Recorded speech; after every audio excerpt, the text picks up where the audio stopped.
오늘은 사경의 두 번째 시간으로 함께 나누겠습니다. 제사에 대해서 우리가 같이 나누고 있는데, 어제는 제사에 대한 기본적인 마음에 대해서 함께 나누었습니다. 모세 율법 이전에 이미 제사가 드려지고 있었다라는 사실을 통하여서 하나님께서는 가인과 아벨의 제사 가운데 아벨과 그의 제물은 받으시고 가인과 그의 제물은 받지 않으시면서 결국 하나님께서 보셨던 것은 믿음이었죠. 그리고 믿음이라는 것은 내가 믿습니다가 아니라 하나님께서 제정하신 것에 대한 순종이 믿음으로 나타나는 겁니다. 그렇기 때문에 그 예물에 대하여서 증언하시고, 지금도 우리 가운데 예배 가운데 말씀하실 때에는 어떤 내가 드리고자 하는 정성이나 내가 드리고자 하는 내 방법이 아니라 하나님의 방법과 하나님의 뜻대로 예배를 드리는 것이 하나님께 믿음으로 드리는 예배다. 그래서 우리들은 믿음으로 하나님 앞에 나오는 것이 중요하고요. 하나님께서 받으시는 예배가 있는가 하면 받지 않는 예배가 있다라는 것을 분명하게 보여주셨습니다. 그래서 이제 제사라는 종류가 오늘과 내일 5가지 제사를 나누어 볼 텐데, 이 제사라는 것이 외형적으로 갖추는 것만이 중요한 게 아니라 오히려 그 전에 우리의 마음이 믿음으로 하나님 앞에 드려야 된다라는 것을 우리는 분명하게 짚고 한번 또 나누도록 하겠습니다. 우리가 제사를 드린다라는 것은 결국 제사는 우리 죄 때문이고요. 이 죄를 없애는 제물을 통하여서 결국은 하나님께 예배하도록 하는 것입니다. 그러면 이제 이 거룩하신 하나님을 우리가 예배하게 될 텐데, 그래서 이제 질문이 던져지는 거죠. 거룩하신 하나님과 죄인이 있습니다. 죄가 들어오기 전, 죄 짓기 전에는 모두가 다 하나님 에덴 동산에서 참 사이좋게 사랑하며 지낼 수 있었지만, 죄가 하나님과 사람의 사이를 깨트리고 이 단절이 됐죠. 이런 단절된 상태에서 어떻게 거룩하신 하나님과 죄인이 만날 수 있는가? 이게 이제 질문인 거죠. 우리들은 흔히 이렇게 얘기합니다. 내가 정성 들여서 예배를 드렸는데 어떻게 하나님이 예배를 안 받을 수 있는가라고 생각할 수 있지만, 사실 질문이 바뀌어야 됩니다. 우리가 드리는 예배를 어떻게 거룩하신 하나님이 받을 수 있냐라는 거죠. 이것은 죄에 대한 심각함을 깨달을수록, 거룩하신 하나님에 대해서 알면 알수록 우리들을 받아주는 것 자체가 이해가 안 됩니다. 어떻게 하나님이 날 받아주시지? 그런 생각하지 않으십니까? 때로는요, 나도 나를 못 믿을 때가 너무 많아요. 나중에 이렇게 딱 생각해 봤을 때, 제가 만약에 왕인데 나 같은 신하를 나는 믿고 쓸 수 있을까? 라고 생각하면 나 스스로가 나는 못 쓰겠다. 이런 실망감이 이제 있어요. 이런 신하는 충성되지 못하지. 결국 자기 편의에 따라서 갈 것을 뻔히 알고, 나 스스로의 약함이나 나 스스로의 부족함을 알기 때문에 이런 나를 내가 쓸까? 라고 질문을 하면은 저는 잘 안 쓸 것 같아요. 스스로. 근데 이런 나를 하나님께서 받으시는 것 자체가 사실은 이해할 수 없는 거죠. 하나님이 어떻게 나를 안 받아주십니까? 하나님이 어떻게 나를 이렇게 대할 수 있습니까? 라고 얘기하기 전에 그 하나님이 과연 나를 받아주는 건 합당한 일이냐 한번 질문을 던져보셔야 돼요. 하나님이 나를 받아줬대요. 하나님이 나를 동력자로 삼으셨대요. 하나님이 나를 자기의 제자로, 아들로 입양하셨대요. 이게 과연 가능한 일인가? 이게 어떻게 설명이 될까? 어떻게 나 같은 자를 주님께서 받으셨는가? 라고 질문을 새롭게 하면 하나님이 날 받아주심에 대해서 또 다른 의미로 다가오듯이, 예배라는 것도 마찬가지입니다. 제사를 드릴 때 내가 드리는 제사를 어떻게 하나님이 받지 않을 수 있느냐가 아니라 거룩하신 하나님이 어떻게 죄인의 제사를 받을 수 있느냐의 문제예요. 그렇기 때문에 우리들이 항상 제사를 드릴, 이 제사는 결국 예배를 드리는 방법이 되죠. 이 제사를 드리는 자의 입장에서는 내가 제사를 드린다라는 것보다 제사를 받으시는 하나님이 누구신지를 아는 게 중요한 겁니다. 하나님이 누구신지를 아는 지식, 하나님을 아는 지식이 그래서 중요한 거예요. 내가 믿었으면 됐지, 죽으면 천국 갈 텐데, 난 구원 받았는데 라고 자기 확신이 있는 사람들이 쉽게 놓는 삶이 뭐냐면 하나님에 대해서 알아가고자 하는 삶이 없어요. 그냥 어차피 죽으면 천국 가니까. 근데 그게 굉장히 위험한 겁니다. 내 확신으로 천국 가는 게 아니거든요. 내가 확신해요. 내가 믿습니다. 그래서 천국 가는 게 아니라 내가 그리스도와 연합이 되기 때문에 자연스럽게 천국으로 가는 것이지, 내가 예수도 알지 못하고 하나님도 알지 못하면서 내가 믿는다라는 사실, 내 믿음이 나를 구원해 주지 않습니다. 이게 굉장히 중요한 거예요. 그렇기 때문에 영생은요, 자기 확신이 아니에요. 자기 확신이 아니라 유일하신 하나님과 그가 보내신 자 예수를 아는 것이 영생입니다. 요한복음 17장 3절. 영생은 곧 유일하신 하나님과 그가 보내신 자 예수를 아는 것입니다. 그러니까 여기에 대해서 이제 알미 있는 거죠. 왜 알미 그렇게 중요하냐? 하나님이 어떤 분이신지 알지 못하면 제사를 내 마음대로 드릴 수 있어요. 근데 우리들에게 중요한 건 뭐냐면 하나님이 어떤 분이신 줄 알고 하나님이 원하는 제사를 드릴 때 그 제사가 받아들여지는 겁니다. 우리의 믿음도 마찬가지입니다. 내가 믿습니다라는 자기 확신이 아니라 하나님이 자신을 계시하시고 나타내시고 알려주세요. 그 하나님에 대해서 알아가는 만큼 우리의 믿음이 점점 깊어지고 넓어집니다. 그 은혜로부터 시작을 하는 거죠. 하나님을 전혀 알 수 없는 맹인들에게 하나님께서 눈을 열어주세요. 하나님의 음성을 전혀 들을 수 없는 귀머거리의 귀를 하나님께서 열어주세요. 하나님과 전혀 말할 수 없는 벙어리의 입을 하나님께서 열어주세요. 영적인 문둥병에 들여서 하나님 앞에 살아가지 않으면서도 죄인인 줄 알지 못하고 살아가는 자에게 오셔서 우리가 죄인인 것, 병들었다라는 것을 알려주시고 하나님께서 고쳐주시죠. 이런 하나님과의 관계 속에서 하나님을 알아가는 삶이 결국 영생의 삶으로 이제 이어지는 거죠. 이것이 성경에서 말하는 믿음입니다. 그래서 믿음이라는 것이 내 확신이 아니라 하나님을 알아가는 상태에서 부어주시는 거고, 여기에 이제 어제 말씀드렸듯이 지적인 요소와 정적인 요소와 의지적인 요소가 이제 다 필요해요. 우리는 이제 여기만 많이 강조하기 때문에 믿습니다라는 의지, 믿으면 돼라는 어떤 의지적인 부분만 강조 많이 하다 보니까 앞에서 하나님을 알아가는 알매에 대한 것이 약화되는 경우가 있고요. 하나님과의 그 사랑이 풍성한 우리의 정적인 요소가 또한 많이 없을 때도 있어요. 하나님은 우리를 인격적으로 만나주시거든요. 그래서 우리의 마음 상태를 아십니다. 속상하면 속상한 대로, 불안하면 불안한 대로, 두려우면 두려운 대로 하나님께서 우리의 마음을 헤아리시고 만져주시면서 우리를 만나시는 거죠.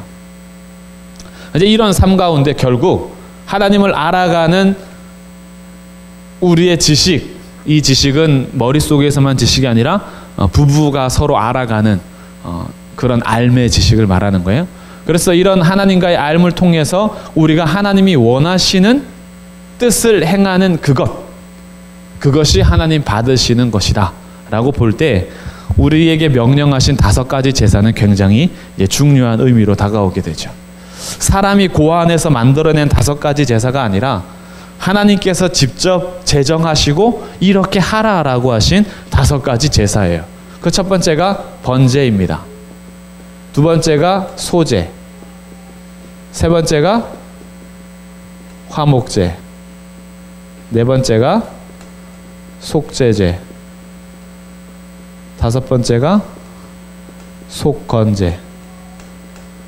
이거 외우기 쉽습니다. 번제, 소제, 화목제, 속제제, 속건제. 우리 집 변소의 분란 사건, 변소 화재건.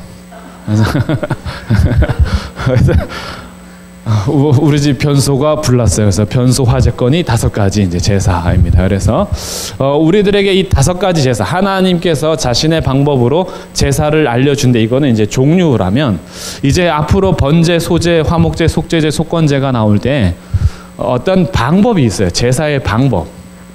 이 방법은 4가지로 나옵니다. 첫 번째가 화제, 두 번째가 거제, 세 번째가 요제, 네 번째가 전제. 이거는 방법이에요. 그러니까 어떤 방법이냐면 화제는 뭘까요? 화제는 불로서 태워드리는 방법은 화제라 그래요. 그러니까 번제도 화제예요. 불로 태워드리는 겁니다. 소제도 화제예요. 불로 태워드리는 거예요. 화목제도 화제, 속죄제, 속건제 다 여기는 불로서 태워드리는 거기 때문에 화제라고 불러요. 이건 방법입니다. 불로 태워드리는 제사는 화제. 거제는 뭐냐? 거제는 제사장이 받을 몫이 있어요. 이렇게 짐승을 드릴 때 제사장이 오른쪽 뒷다리나 흔든 이 가슴 부위를 제사장이 자신의 몫으로 가져가는데 이거를 그냥 가져갈 수는 없어요. 그래서 거제는 그 음식을 하나님 앞에 올려드립니다. 이렇게 올려요. 바구니에 만약에 담았다 치면 바구니 담은 상태에서 위로 이렇게 올립니다. 그럼 이건 무슨 뜻일까요? 하나님께 올려드린 거예요. 그리고 내립니다. 그러면 이게 거제예요. 올렸다가 내리는 것. 이 방법입니다. 올렸다 내리는 방법. 그러면 올렸을 때는 하나님께 드린 것이고 내렸을 때는 이제 내 몫이 되는 거예요. 이게 거제입니다. 요제는 뭐냐 하면 하나님 앞에 올렸다가 내려온 거제를 앞으로 내밀었다가 당기는 거예요. 앞뒤로 흔드는 겁니다. 그래서 하나님 당신께 바쳤다가 이제 내 몫이 되는, 그래서 흔드는 거예요. 앞뒤로 흔드는 겁니다. 앞뒤로 흔듦. 이게 요제입니다. 그래서 이제 성경 읽다 보시면요, 이것은 향기로운 화제다, 이것은 거제니, 이것은 요제라, 이런 식으로 방법에 대해서 나와요. 그럼 이제 이해하실 수 있겠죠. 화제는 불로 태웠으니까 화제구나. 거제 위로 올렸다가 내린 제사를 했구나. 요제 앞으로 내밀었다가 당겼구나, 흔들었구나, 이게 요제구나. 이제 마지막 전제는 부어 드리는 제사입니다. 기름이나 이런 것들 쭉 붓는 거 있죠. 위에서 부어서 흥건히 적시는 이 부어 드리는 게 전제예요. 그래서 제가 내드린 프린트물에 이것을 표로서 정리해 드렸습니다. 한번 볼게요. 2번 방법에 따른 분류. 화제, 제물을 번제단 위에서 불로 완전히 태워드림. 의미 한번 읽어볼게요. 같이 읽습니다. 시작. 제물의 연기처럼 제물 드리는 자의 마음이 드려짐. 죄인을 위해 자신을 온전히 희생하신 예수의 헌신. 이거와 관련된 제사는 번소, 화제건. 5가지 제사가 모두 화제와 연관이 되어 있어요. 밑에 거제 있죠. 거제는 제사장이 제물을 높이 들었다가 내리는 거예요. 의미 읽어봅니다. 하나님의 것으로 바쳐진 것을 하나님이 제사장 몫으로 돌림. 하나님이 생명 양식인 예수를 성도들에게 보내주심. 자, 거제. 의미 아시겠죠? 높이 들렸다가 내려서 제사장 몫이 되는 거예요. 이것은 화목제물 중에서 오른편 뒷다리, 땅에 첫 소산물 드릴 때 11조를 드릴 때 이게 거제로서 방법을 쓰는 겁니다. 거제로 하는 거예요. 그 요제, 제사장이 제물을 높이 든 후 위아래 또는 앞뒤로 흔듦. 이건 거제와 의미가 동일하고요. 가슴 부위를 할 때, 그리고 처음 익은 소산물을 드릴 때. 그래서 이 거제와 요제는 결국 제사장 몫과 관련돼 있어요. 제사장 목. 그래서 거제는 오른편 뒷다리, 소나 양이나 염소 오른편 뒷다리는 제사장 몫이 되는 거예요. 거제로 올렸다 내리면서. 그리고 앞뒤로 흔드는 거, 앞뒤로 흔들 때는 가슴입니다. 이 가슴 부위, 가슴살은 제사장 몫이에요. 그러니까 이거는 다 화목제에서만 쓰는 겁니다. 화목제만 고기를 나누어 먹어요. 나머지는 고기 나눠 먹는 거 아니에요. 화목제는 서로 평화하고 화목하는 제사이기 때문에 제사를 드리고 난 다음에 그 고기를 서로 나누어 먹어요. 하나님께 드리는 게 있고 제사장이 먹는 게 있고 바친 내가 먹는 게 있어요. 그래서 화목제 중에서 제사장의 몫을 거제와 요제로 쓴다라는 거예요. 거제, 요제. 이렇게. 마지막 전제 밑에 있죠. 포도주, 기름, 피 등을 제물에 부어드림. 이렇게 붓는 거예요. 부어는 거. 의미를 읽어봅니다. 시작. 속죄에 대한 감사와 기쁨, 하나님을 향한 뜨거운 헌신의 정신이 기쁨. 자, 단독으로는 할 수 없고요. 번제 또는 소제와 더불어서 사용되는 거예요.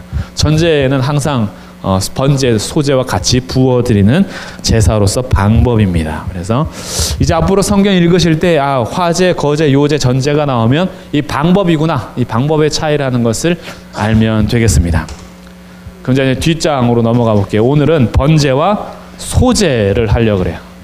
오늘은 1번, 2번 번제와 소제를 하고요. 내일은 세 가지 화목제, 속제제, 속건제에 대해서 같이 나누도록 하겠습니다. 번제, 소제를 알기 위해서는 레위기 말씀을 같이 보겠습니다. 레위기 1장입니다. 레위기 1장이 번제고요. 레위기 2장이 소제입니다. 자, 레위기 1장 먼저 번제부터 한번 살펴보도록 하겠습니다. 1절에서 여호와께서 이렇게 말씀하십니다. 회막에서 모세를 부르세요. 회막이라고 표현하고 있는데 회막이라는 것은 만날 회자를 쓰는 겁니다. 그래서 이 회막, 다른 말로 성막 또는 증거막 라고 불리는 이 막은 하나님께서 거룩하게 구별하셨다 하여 성막, 하나님과 언약 백성들이 증거궤를 보관하고 있다라고 해서 증거막, 그리고 여기에서 하나님께서 만나신다라고 하기 때문에 회막, 이름이 이제 의미에 따라서 좀 다르겠죠. 근데 하나님께서 레위기에서는 회막이라는 표현을 쓰면서 하나님이 너희와 만나기 위한 그 천막, 회막에서 모세를 부르세요. 그럼 이미 하나님께서 번제와 소제, 화목제, 속제제, 속건제에 대해서 가르쳐 주시고자 할 때 성막이나 증거막으로 부르지 않고 회막으로 부르고 있다라는 사실은 제사를 통해서 하나님 뭐 한다는 거죠? 만나 주시겠다라는 거예요. 이게 중요한 겁니다. 제사는 단순히 내가 드렸어요 라고 끝이 아니라 제사를 통해서 하나님과 만나는 게 중요한 거예요. 그래서 만남의 장소인 회막에서 모세를 부르십니다. 부르셔서 이스라엘 자손에게 말하라는 거예요. 2절 말씀. 너희 중에 누구든지 여호와께 예물을 드리려거든 가축 중에서, 여기 표시하세요. 가축 중에서. 이제 성경 통해서 하나하나 이제 찾아봅니다. 가축 중에서요. 가축이라는 것은 뭐죠? 집에서 기르는 짐승이죠. 그러니까 번제를 드릴 때는 아무 짐승이 아니라 집에서 정성 들여서 기른 가축 중에서 드리는 거예요. 그러니까 하나님 앞에 번제로 드릴 때는요, 그냥 길거리 가다가 내가 아무나 소 잡고 양 잡고 길거리에는 염소 잡아서 드리는 게 아니라 내가 하나님 앞에 구별될 짐승을 정성 들여서 키우는 가축 중에서 잡는 겁니다. 그래서 그 가축 중에서 소나 양으로 예물을 드려라 라고 이제 하는 거죠. 주님께서는 항상 우리들에게도요, 정성스럽게 다가오세요. 주님 우리에게 대충 오지 않으십니다. 하나님께서 우리 대충 만나지 않으세요. 우리들이 대충 하는 경우는 있어도요, 하나님은 절대 우리를 향하여서 대충 하신 적이 없어요. 대충 사랑하고 대충 말씀하고 대충 만나고 그러지 않아요. 요즘에는 시대가 워낙 스마트폰이 발달된 시대라서요, 사람과 사람이 만나서 앉아 있어도 자기 폰 이렇게 만지면서 대화를 해요. 눈 마주치면서 대화하는 거하고 다른 거 보면서 대화하는 거하고 진짜 다릅니다. 이런 건요, 개도 알아요. 집에서 키우는 개도요, 자기한테 온전히 마음을 쏟지 않고 얘기하면 개가 주인 말 안 듣습니다. 개를 보고 내 마음이 전달돼야 되는데 내가 딱 나가면서 야, 저기 가서 밥 먹어. 저거 뭐 해. 이렇게 하면 개도요, 그 마음을 알아요. 사람은 어떨까요? 사람이 서로 대화할 때 눈 마주 보고 그리고 정말 정성스럽게 교제하고 만나는 거 하고요, 대충 그 사람 만나는 거 하고 사람이 압니다. 서로 이 마음이 상하죠. 그러면 만났는데도 만난 것 같지 않아. 시컷 만나서 얘기하고 왔는데 허무해. 내가 얘하고 뭔 얘기하다 왔지? 허무해. 하나님께서도요, 우리 가운데 이렇게 오셔서 대충 그냥 왔냐? 할 일 하다 가. 우리한테 대충 그렇게 만나주시지 않는다니까요. 그래서 하나님도 요구하시는 거예요. 너도 나를 만날 때 정성을 들여라 이거예요. 나도 너를 만날 때 정성을 드린다. 내가 너의 눈을 보는 것처럼 너도 내 눈을 봐라. 내가 너의 손 잡고 가는 것처럼 너도 따뜻하게 내 손 잡고 가자. 하나님께서 우리에게 정성을 요구하시는 건요, 우리들만 하나님 앞에 정성을 바치고 하나님은 그냥 그 군림하는 왕처럼 정성 바쳐, 이게 아니라 나도 너를 정성을 다하여서 만나겠다라는 거예요. 얼마나 귀한지 모르겠어요. 하나님께서 우리를 절대 대충 만나지 않으십니다. 오늘 저녁에도 마찬가지입니다. 하나님 우리 대충 만나지 않으십니다. 그렇기 때문에 우리 마음도 중요해요. 오늘 여기서 대충 있다 가지 마세요. 여기 우리 뭐 사람 만나려고 모인 거 아니잖아요. 여기에서 우리 하나님의 말씀을 통해서 하나님 만나고 가셔야 되잖아요. 근데 어떻게 우리 마음이 대충 있다 가겠어요? 1시간이면 1시간이라도 30분이면 30분이라도 하나님 앞에 온전히 마음을 집중하세요. 하나님 그 영혼 반드시 만나주십니다. 그래서 주님께서는 가축 중에서 정성 들여 키운 것을 바칠 것을 요구하시면서 번제를 드릴 때부터 하나님은 우리를 정성스럽게 만나줄 것을 우리에게 보여주고 있는 거죠. 그렇게 하면서 소나 양으로 드리는데, 소나 양이나 이 새를 드릴 때 장소가 조금씩 달라진다라는 걸 알게 돼요. 회막은 이렇게 생겼습니다. 항상 입구는 동쪽이에요. 동쪽으로 입구가 열려 있습니다. 그래서 어디 가든지 성막, 이 회막을 딱 칠 때는요, 항상 이 동서남북을 따져야 돼요. 해 뜨는 곳에서부터 이 입구가 들어와야 됩니다. 그럼 이제 입구는 항상 동쪽이죠. 여기서부터 들어가면 처음 만나는 것이 번제단입니다. 이 제단이라고 지금 나오는 거예요. 여기에서 짐승을 태워 드리는 겁니다.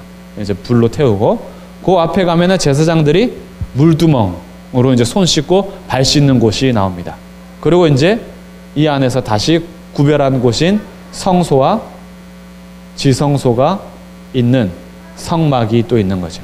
그래서 성막, 회막이라고 할 때요, 이거 전체를 말하기도 하고 가끔은 요것만 따로 얘기하기도 하고 이렇게 조금씩 다르게 불리기는 합니다. 이게 이제 성막의 구조입니다. 다른 데는 입구가 없어요. 입구가 하나도 없고 오직 동쪽으로만 입구가 있습니다. 그럼 이제 이 번제를 할 때 제물 따라 다른데 소가 있고 양, 염소 있고 마지막 새가 있습니다. 새는 집비둘기도 있고 산비둘기도 있어요. 이 부분은 이제 좀 이따가 함께 나누면 되겠죠. 그럼 이제 소를 잡을 때는 어디서 잡냐 하면 한번 보세요. 3절 말씀 읽어보겠습니다. 시작. 그 예물이 소의 번제이면 흠없는 수컷으로 회막문에서 여호와 앞에 기쁘게 받으시도록 드릴지니라. 소는 어디서 드리라고요? 네, 회막문 앞에서. 자, 회막 들어가는 입구 딱 들어가면 회막문 앞에서 소를 하나님 앞에 드리는 거예요. 그럼 양과 염소는 어디서 드리는지 보세요. 10절 11절. 만일 그 예물이 가축 때에 양이나 염소의 번제이면 흠없는 수컷으로 드릴지니 그가 어디요? 제단 북쪽. 자, 제단 북쪽. 여기에서 양과 염소를 드리는 겁니다. 그럼 새는 어디다 드리느냐? 새는 14절부터 나와요. 그리고 15절. 제사장은 그것을 어디로 가져다가? 제단으로 가져다가. 새는 각들 게 없어요. 소나 양이나 염소는 각을 떠야 되기 때문에 장소가 있지만 새는 그냥 모가지를 비틀면 돼요.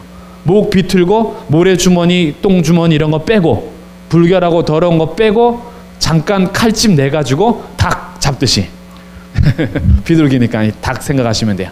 닭 잡듯이 이렇게 해서 바로 제단으로 가져가는 거예요. 그래서 바로 제단에서 잡게 되는 겁니다. 그럼 짐승에 따라서 장소가 좀 다르죠. 잡는 장소가 다르고 그러나 똑같은 게 있어요. 공통적인 것. 항상 수컷일까요? 암컷일까요? 항상 번제는 수컷으로 드립니다. 번제는 항상 수컷으로 드려요. 화목제는 수컷이든 암컷이든 상관없어요. 왜냐하면 화목제는 먹을 거니까. 암탉이든 쑥탉이든 무슨 상관이에요. 먹으면 되지. 그래서 암소든 숫소든 괜찮아요. 그냥 먹으면 돼요. 그래서 화목제물은 수컷 암컷 상관없는데 번제는 수컷만 드려야 돼요.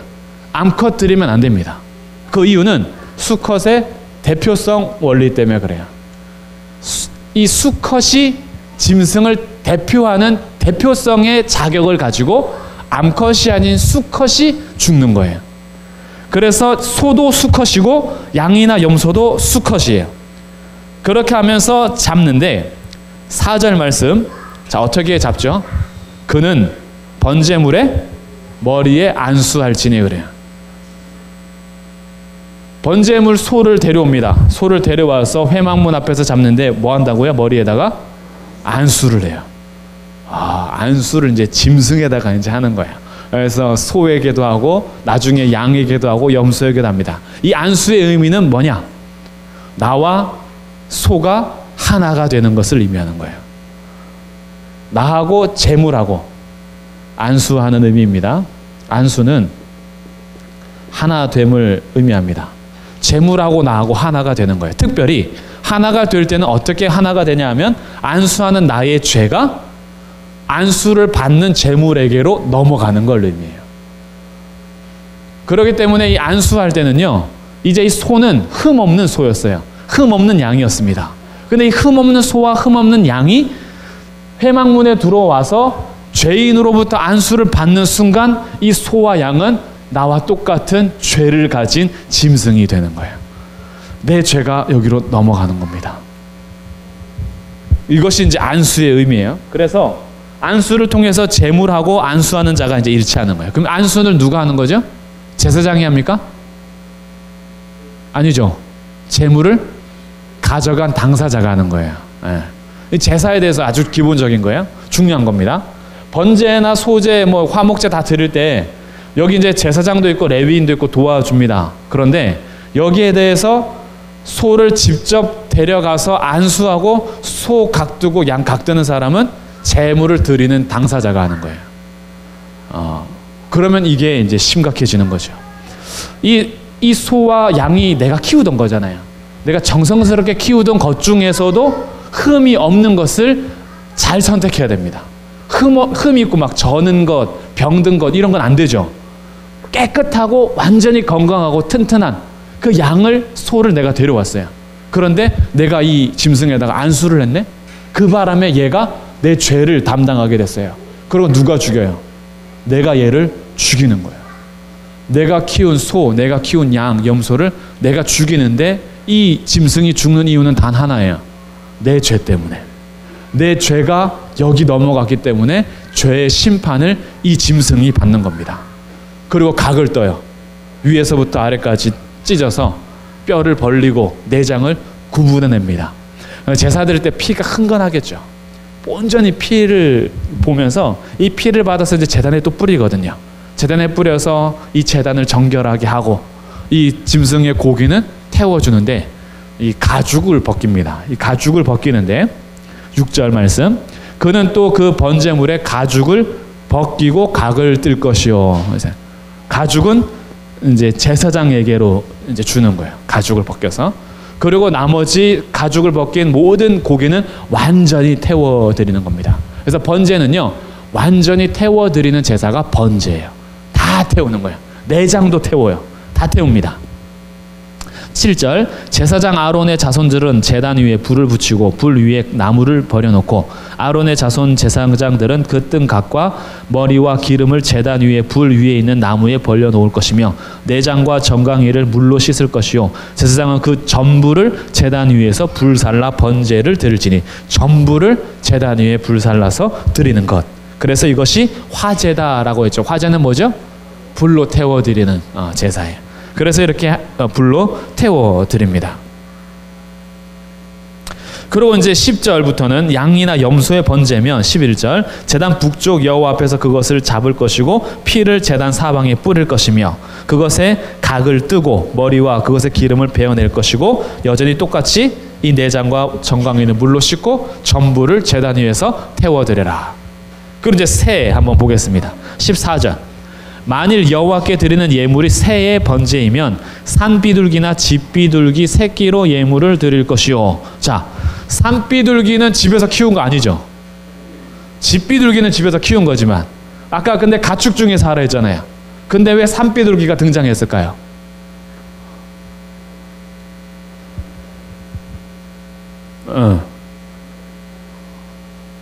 예, 맞아요. 비슷하게 가고 있어요. 이 소, 양, 염소, 새는 그 집안의 재산과 관련은 되죠. 그 돈 많은 사람은 소 있겠죠. 근데 돈이 좀 부족한 사람은 양이나 염소를 키우겠죠. 그거보다 더 가난한 사람은 새를 키우겠죠. 그런데 새마저도 못 키우는 사람이 있어요. 너무 가난해서. 그럼 이 사람은 하나님과 관계를 할 수 없느냐? 만날 수 없느냐? 아니다. 산에서라도 가서 비둘기 잡아오라는 거예요. 오늘 제사를 우리가 드리고 있다면 서울 시내 비둘기 아마 없었을 수도 있어요. 다 잡아가지고 우리는 번제로 드리는 거죠. 그러니 결국 하나님의 이제 이 사랑의 의도가 나옵니다. 가축 중에서 정성 들여서 키운 것으로 바칠 것을 근본으로 하되, 그러나 만약에 가난해서 가축을 키우지 못하는 사람일지라도 나는 너와 만나겠다라는 거예요. 그렇기 때문에 산비둘기라도 잡아서 드리라는 거예요. 그러니 전 가난하니 주님 못 만납니다. 핑계 대지 말라는 거예요. 난 돈 없으니 주님 못 만나겠습니다. 하지 말라는 거예요. 어떻게 해서든지 주님은 길을 열어두신 겁니다. 그래서 뭐든지 나중에 결국 산비둘기일지라도 가지고 와서 번제를 드려라 그래요. 예물로 드려라. 그러면 그것을 가지고 하나님 앞에 화제로 태워드리게 되는 겁니다. 자, 그러면 이제 우리가 이 번제를 통해서 한번 하나님께서 우리에게 어떻게 보면은 주시는 이 의미를 한번 살펴보도록 하겠습니다.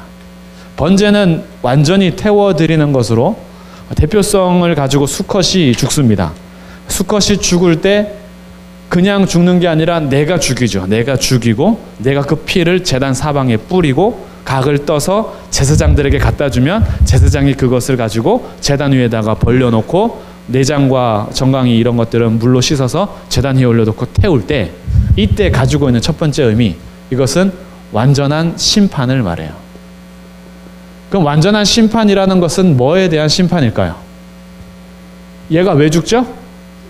내 죄가 안수함으로 넘어갔잖아요. 결국 이 심판은 죄에 대한 심판입니다. 죄 때문에 심판을 당하는 것을 번제를 바칠 때마다 보는 거예요. 사실은 하나님 앞에 나가기 위해서는 누가 죽어야 되냐 하면 내가 죽어야 돼요. 근데 내가 죽으면 그걸로 끝이잖아요. 하나님께서 불완전하지만 그래도 하나의 제사법을 남겨두셨는데, 불완전하기 때문에 그래서 매일 드릴 수밖에 없어요. 매일매일. 이것이 단번에 완전했다면 그냥 단번에 끝내면 되는데, 아무래도 사람과 짐승인데 그 가치가 다르죠. 짐승보다 못한 사람이 있다라고는 하지만 그럼에도 불구하고 우리 존재 자체는요, 짐승과 비교할 수 있는 상대가 아니에요. 하나님께서 모든 만물을 다스리는 하나님의 형상대로 지으셨거든요. 그러니 하나님의 형상의 생명의 가치와 짐승의 가치가 똑같을 수가 없죠. 그렇기 때문에 짐승으로 드리는 제사는 항상 불완전합니다. 그래서 이것은 매일 반복해서 드려야 돼요. 어쨌든 불완전하지만 하나님께서는 이 사람, 죄인들이 하나님을 만날 수 있도록 길을 열어두셨는데, 그 길을 보여주실 때마다 하나님께서는 죄에 대해서 완전히 심판함에 대해서 보여주고 있어요. 그러면 그만큼 죄가 어떻게 해요? 죄의 심각성을 우리가 깨닫게 해주는 겁니다. 가끔씩은 우리들도 이렇게 하면은 좀 경각심이 느낄 것 같기는 해요. 수련회 같은 데 가서 이번 수련회는 우리가 양을 잡겠습니다 이제 하는 거죠. 그래서 1인당 한 마리씩, 그래서 한 마리씩 딱 준비해서 우리 올해 지은 죄, 송구영신 예배 때도 괜찮겠네요. 지은 죄에 대해서 딱 생각한 다음에 교회에 딱 들어오는 입구에서 안수를 탁 하는 거야. 그리고 내 죄가 이제 여기로 넘어갔어요. 그리고 어떻게 해야 돼요? 양을 탁 잡고 칼을 가지고 목을 베야죠. 피를 사방에다 뿌리고, 그리고 이제 내가 어떻게 해요? 준비된 테이블에서 각을 탁 뜨는 거죠. 요리를 좀 하시는 분들이야 좀 괜찮겠지만 저는 생선 배도 아직 못 갈라봤습니다. 오징어 배 가를 때 이 똥 튈까봐 제가 얼마나 노심초사하면서, 그래도 우리 어머님들, 주부들은 그래도 좀 잡긴 하지만 그래도 준비돼서 도살장의 셈이 다 하고 온 고기를 잡잖아요. 근데 나는 이제 진짜 살아있는 짐승을 잡아야 돼요. 그리고 이제 여기에 대해서 안수하고 내가 기도하는 거죠. 나 때문에 얘가 죽는구나 이러고 불 딱 태워드릴 때 죄에 대한 심각성을 지금보다는 좀 더 알겠죠. 이 짐승이 죽어가는 이유가 내 죄 때문이야. 내 죄 때문에 죽어가는 것을 우리가 실제적으로 한다면 여기에 대해서 우리는 죄에 대한 심각성을 사실 좀 더 알게 될 거예요.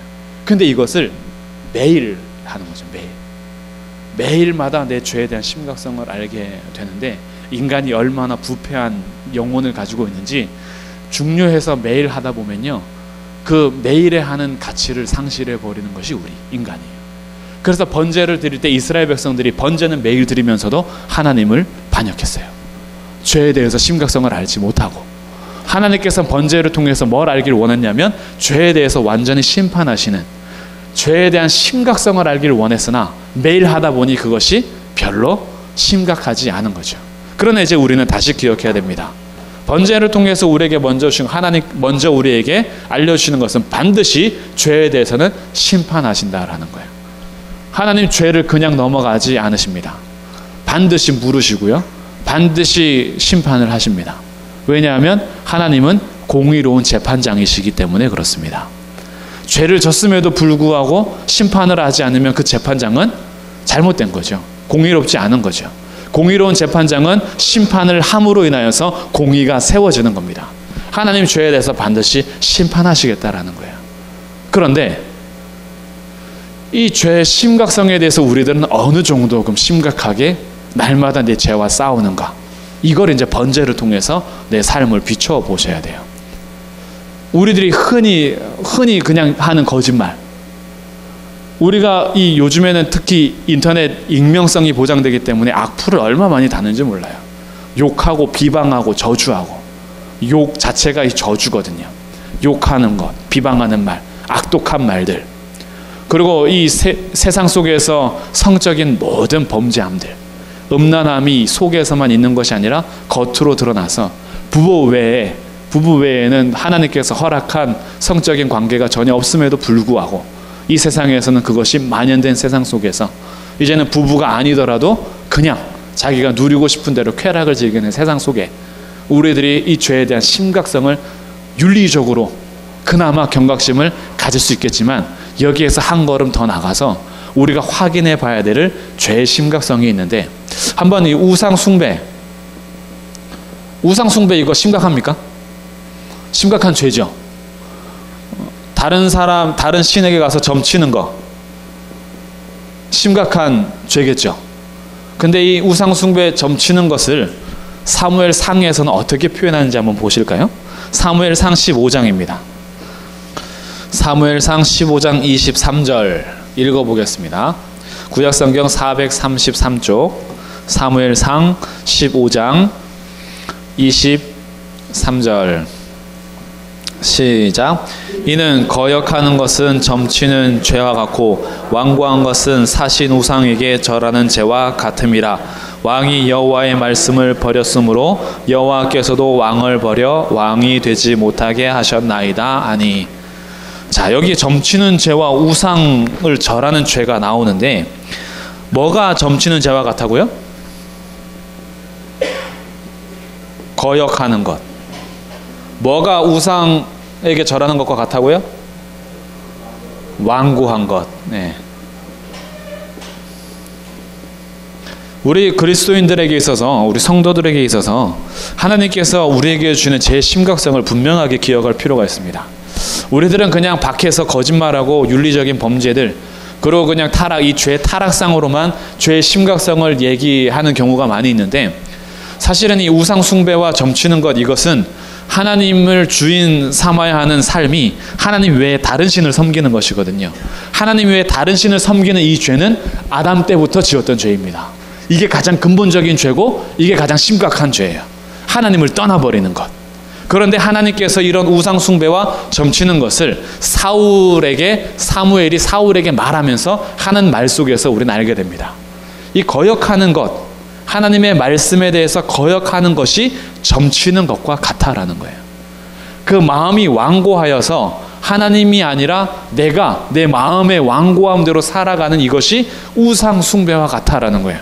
그런데 여기에서 사신 우상에게 절하는 죄라고 하죠. 사신 우상이라는 것은 이 허탄하고 거짓된 우상이다, 이런 뜻이에요.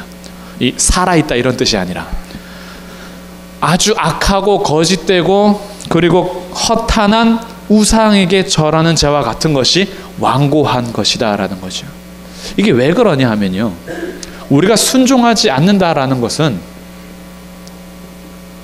단순히 순종하지 않음이 아닙니다. 내가 하나님께 불순종한다는 거 있죠. 하나님께 불순종한다라는 것은 단순히 하나님께 불순종한다가 아니에요. 하나님께 불순종한다라는 것은 다른 그 무엇에게 순종하고 있다라는 겁니다. 하나님의 말씀을 거역한다라는 것은 단순히 하나님 말씀을 거역하는 게 아니라 다른 무엇에게 나는 순종하고 있다라는 뜻이에요. 내 마음이 완고하여서 하나님의 말씀을 받아들이지 않는 마음은 단순히 하나님을 향한 완고함이 아니라 어떤 누군가에게, 다른 무엇에게 내 마음이 부드러워져 있다라는 거예요. 그래서 이게 심각한 겁니다. 근데 우리는 여기에 대해서 심각성이 없어요. 한번 예를 들어볼까요? 하나님께서 우리에게 사랑하라고 하셨어요. 근데 나는 하나님의 말씀을 순종하지 않아요. 그래서 그 사람을 사랑하지 않습니다. 이거는 하나님이 사랑하라는 말씀에만 불순종하는 것이 아니라 사랑하기 싫은 내 마음에 순종하는 거예요. 이해되세요? 하나님 자리에 내가 있는 겁니다. 내 자존심이 있는 거예요. 내 미움이 자리하고 있는 겁니다. 하나님께서 도둑질하지 말라라고 했는데 제가 도둑질하는 것은 단순히 하나님 도둑질하지 말라는 말씀에 불순종함으로 끝나는 것이 아니라 도둑질하고 싶은 탐욕에게 내가 순종한 거예요. 우상숭배라는 겁니다. 하나님의 말씀에 불순종하는 것은 결국 내가 다른 것에 순종하고 있다라는 거예요. 주님께서 내게 명하시는 것들보다 내가 더 추구하는 게 있기 때문이에요. 내가 더 원하는 것이 있고 내가 더 살고자 하는 것이 있기 때문에 거기에 대한 순종을 하다 보니 하나님께 대해서 순종하지 않는 겁니다. 그러니 사울이 전쟁터에 나갔을 때 하나님께서 하신 명령은 아말렉을 다 멸하라라는 거였어요. 거기는 짐승이든 사람이든 다 멸하라 했어요.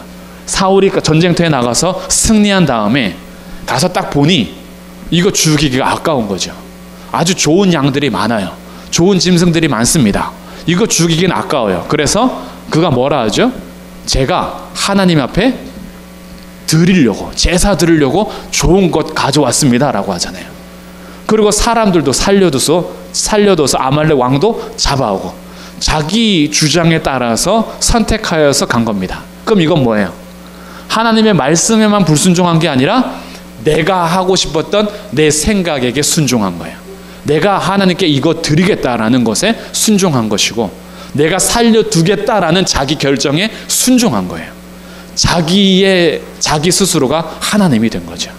그러니 이게 심각하게 사무엘을 통해서 말하는 겁니다. 순종이 제사보다 낫습니다.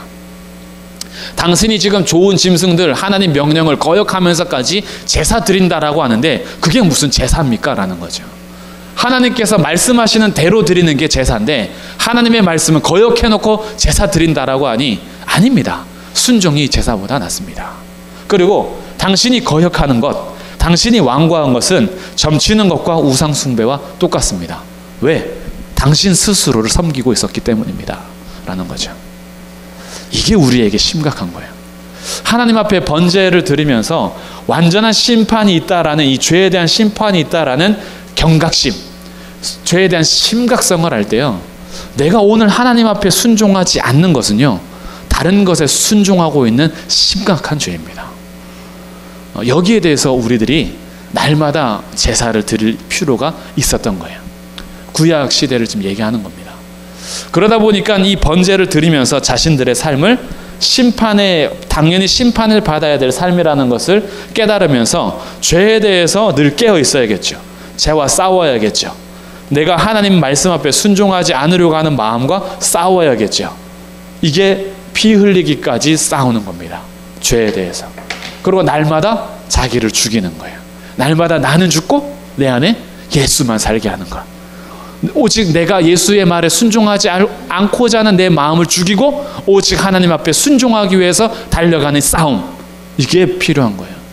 오늘날 그리스도인들이 왜 그리스도의 향기가 없을까요? 오늘날 그리스도인들이 왜 세상 속에서 참된 그 향을 바라지 못할까요? 예수를 믿으면서도 자기 자신에게 순종하고 있기 때문에 그렇습니다.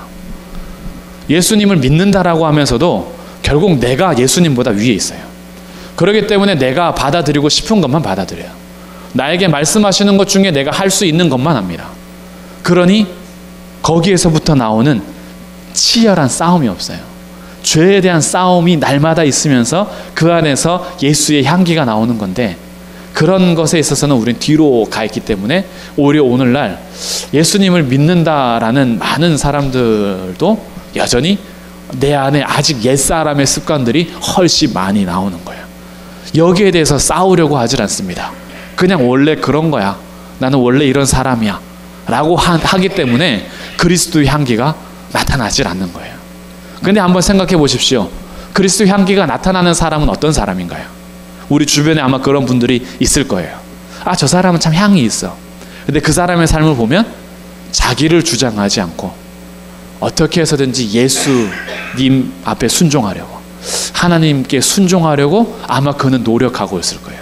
그런 사람에게는 향이 나는 겁니다. 그렇기 때문에 죄의 심각성을 알고 우리들이 날마다 심판하신다라는 것을 늘 기억할 필요가 있어요. 번제에 대해서. 그러다 보니 죄에 대해서 심판하시어 수컷이 대표로 죽었기 때문에 나타나는 두 번째 이제 의미가 탄생이 하게 됩니다. 내가 죽어야 되는데 나를 대신해서 수컷이 죽었어요. 소, 양, 염소 이런 새들이 죽었어요. 그렇기 때문에 나는 어떻게 된 거예요?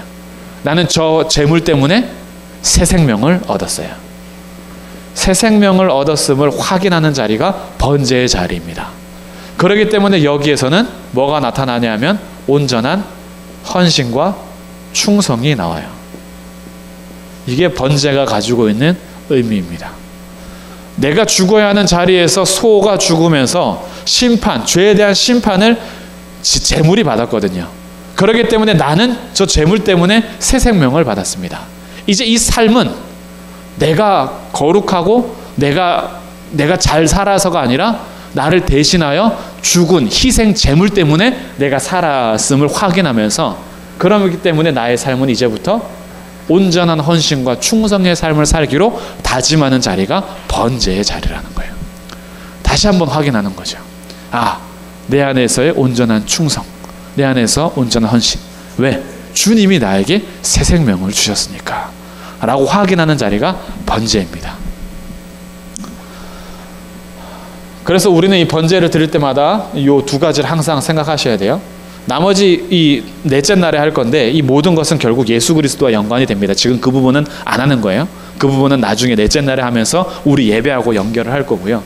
지금 이 단순한 가지고 있는 이 의미 자체로만, 그래서 완전한 심판과 새 생명을 주셨기 때문에 온전히 헌신하고 충성할 수 있는 자리가 바로 번제의 자리다. 그래서 번제는 완전히 태워드리는 거예요.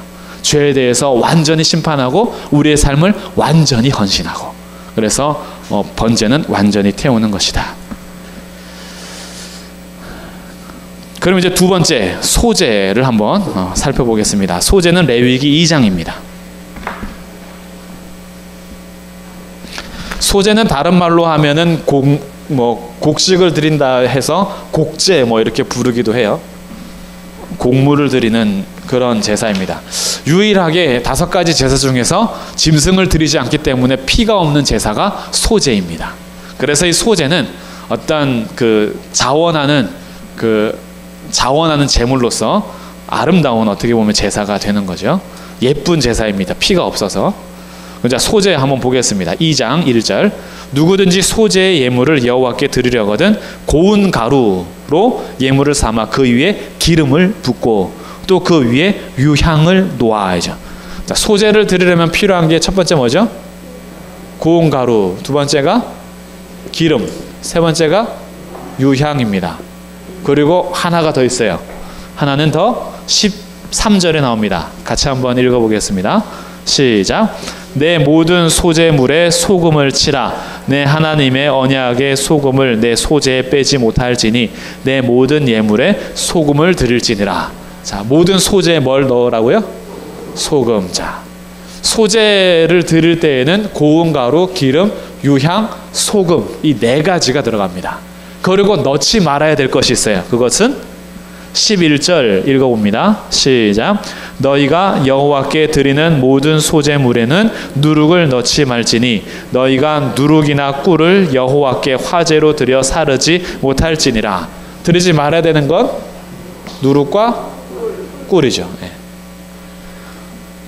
아마 우리 고운 가루 생각하면 밀가루 생각하시면 됩니다. 밀가루로 우리 반죽해서 이제 맛있는 빵을 해 먹거나 아니면 떡을 해 먹거나 라고 할 때 누룩이 들어가면 부풀잖아요. 부풀면서 빵이 얼마나 맛있게 돼요.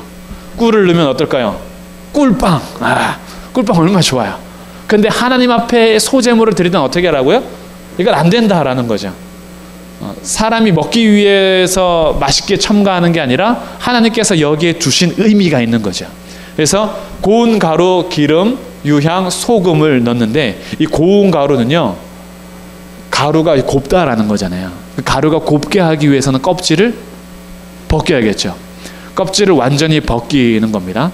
우리 그 콩국물을 만들 때도요, 우리 양장로님께서는 껍질을 항상 다 벗기시더라고. 껍질을 벗겨서 가는 거죠. 갈아서. 그러니까 이 고운 가루는요, 이 좀 부유한 사람들이 쓸 수 있었던 가루입니다.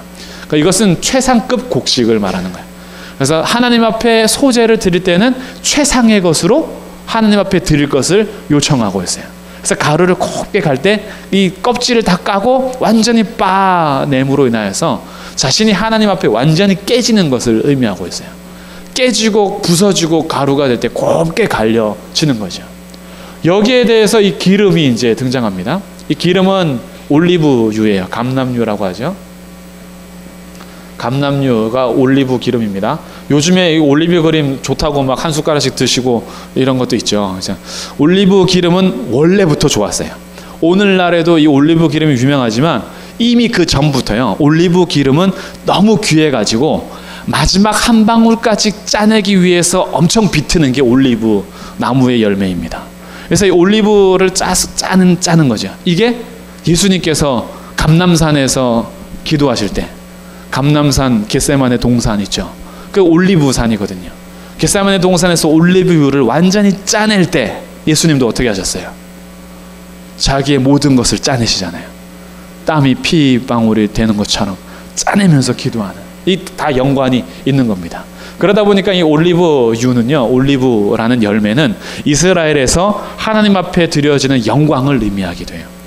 하나님께서 참 귀하게 복 주실 때, 가정이나 교회, 어떤 성전에서 복을 주실 때 감람나무 얘기 많이 하죠.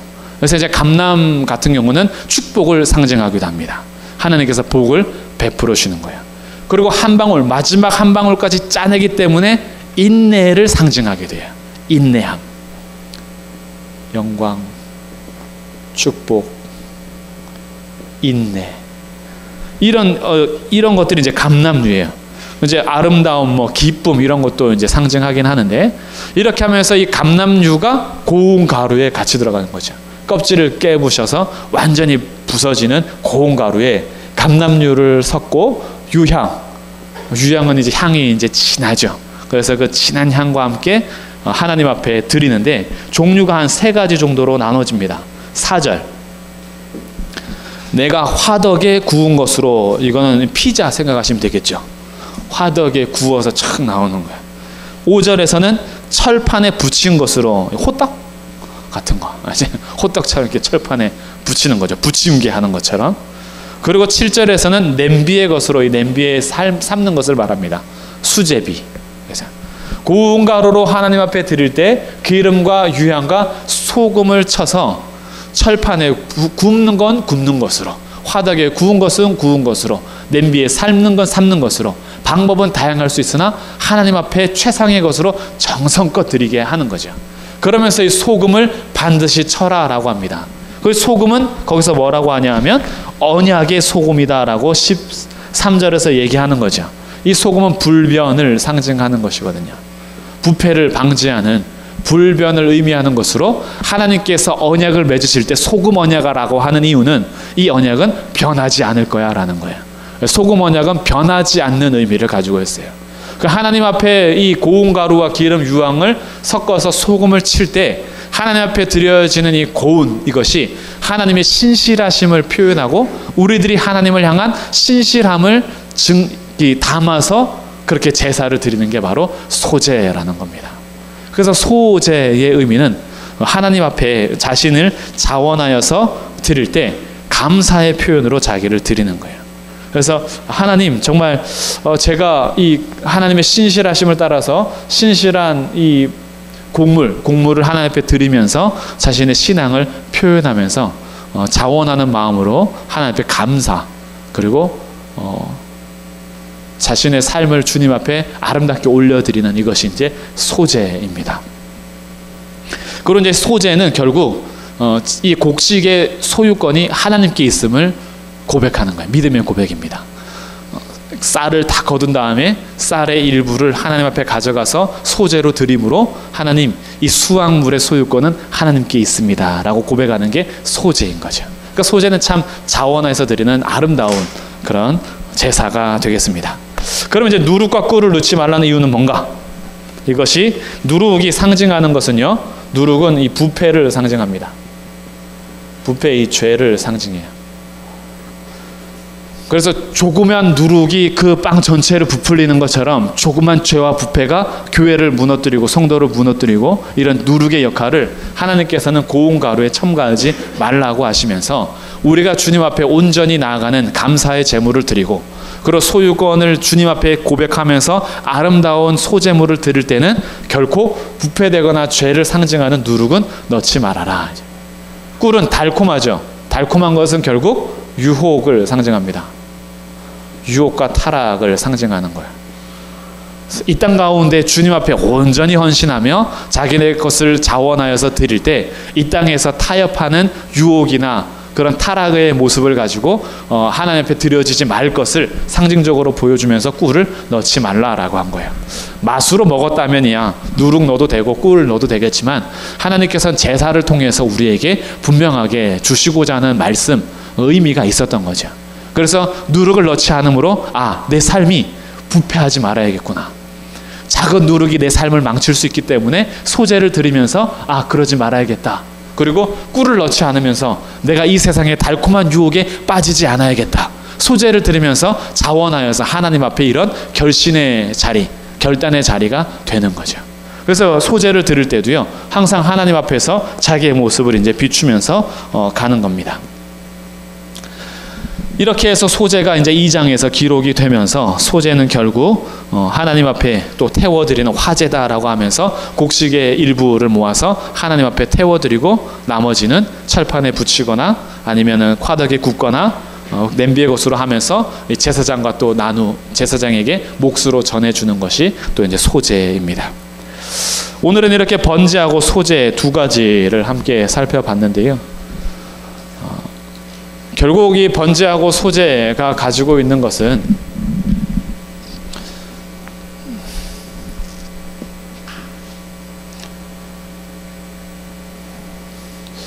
궁극적으로는 예수 그리스도와 연결이 되지만, 우리들은 모든 결론을 예수 그리스도로 낼 때에 놓치는 것이 있어서 그냥 예수님 이렇게, 이게 어떻게 보면 좀 피상적으로 수동적으로 예수님이 번제물이 되셨구나, 예수님이 소제물이 되셨구나, 그냥 그러다가 말아버리면 내 삶 속에서 번제와 소제의 의미를 상실할 수 있기 때문에, 그래서 오늘은 예수님과 연결하는 건 다음으로 미루고 우리의 삶으로 직접적으로 한번 연관시켜 보자는 거죠. 그럼 결국 이제 정리를 하면, 번제를 통해서는 죄의 심각성과, 그리고 나를 대신해서 죽은 제물을 통해서 내가 새 생명을 얻었음을 확인하면서 우리들이 번제를 드릴 때마다 온전한 헌신과 충성을 해야 될 것을 요청하는 것이 번제입니다. 그래서 번제는 날마다 드려요. 날마다 자기 죄를 고하면서 안수하여 전달하여 번제를 드리죠. 그러니까 우리의 삶은요, 항상 주님 앞에서 이런 확인하는 번제가 필요해요. 기도할 때도 번제의 기도가 있습니다. 날마다 자신을 주님 앞에 헌신하며 깨트리면서 하는 번제 기도. 이런 것들이 이제 내 삶이 굉장히 피곤하고 힘듦에도 불구하고 기도 시간을 정해서 기도하는 그 기도는 번제의 기도죠. 그게 새벽이 될 수도 있고 밤이 될 수도 있고 낮이 될 수도 있어요. 그 시간을 정하여서 하나님 앞에 이 시간은 기도하겠다. 이게 이제 번제 기도가 되는 거예요. 온전히 주님 앞에 헌신하며 충성하는 거죠. 왜? 내 생명은 새롭게 살아난 생명이니까. 그것을 매일 하나님 앞에 드리면서 번제를 통하여서 죄와 싸우고, 그리고 새 생명 주심에 대해서 하나님 앞에 감사하는 기도 생활을 하는 거죠. 이 번제 기도입니다. 이제 번제적인 이제 충성의 봉사가 있겠죠. 다른 사람들이 하지 않을 때 나는 하나님 앞에서 충성하며 헌신하면서 돌아보지 않는 것들을 돌아보고 있다면 그게 번제를 드리는 그런 봉사가 되는 거예요. 그것이 주차 봉사가 될 수도 있고 자동차 운전 봉사가 될 수도 있고 식당 주방에서 땀을 흘리면서 음식을 하는 정말 잠을 별로 못 자면서까지도 음식을 만드는 그런 것도 다 하나님 앞에 온전한 헌신과 충성을 다하는 번제 봉사가 되는 거죠. 이런 식으로 이것이 이제 다 하나님 앞에 내가 충성하며 드리는 번제의 삶을 날마다 올려 드리는 겁니다. 소제는 죄와 타협하지 않고 그리고 이 땅의 유혹에 넘어가지 않는 상태에서 변하지 않는 하나님의 약속, 소금 언약을 기억하면서 신실하신 그 사랑이 나를 붙잡아 줬기 때문에 나도 하나님께 신실한 헌신을 하겠다라는 것. 그래서 깨뜨리는 거죠. 껍질을 깨뜨려서 고운 가루를 내고 올리브 기름을 마지막까지 짜면서 인내하는 그 삶, 그게 나에게 이제 나오는 거예요. 그래서 예수님께서 마지막까지 자기의 온 힘을 다 짜내서 기도하는 것처럼 내가 주님 앞에 그렇게 신실하게 기도하고 신실하게 충성하며 봉사하고 예배하는 자리, 그것이 바로 소제를 드리는 자리가 되는 겁니다. 그리고 여기에서 중요한 의미는 내 소유물의 내 곡식, 내가 가지고 있는 재산, 어떤 소유물의 소유권이 하나님께 있음을 고백하면서 우리가 주님 앞에 제사를 드릴 때 신실하신 주님과 함께 내가 신실하게 나아가는 그런 삶을 드리는 예배가 바로 소제라는 것을 기억하시면서 이제 우리 이 사경의 둘째 날 끝나고 우리의 삶은요, 정말 주님께서 죄를 심각하게 여기신다라는 것, 그리고 죄의 심각함을 씻어주시고 우리에게 새 생명 주셨다라는 것에 있어서 충성하고 온전하게 헌신하는 번제를 드리시길 주님의 이름으로 축복합니다. 또한 우리들의 삶이 정말 아름다운 소제가 되어서 주님께서 나를 향한 신실함이 있는 것처럼 나도 주님 앞에 신실함을 지켜나가는 소제를 하나님 앞에 드리시는 그런 제사를 드리는 우리 성도님들 되시기를 주님의 이름으로 축복합니다. 우리 두 가지를 오늘 했고요. 내일은 나머지 세 가지 나누도록 하겠습니다. 우리 찬양하시고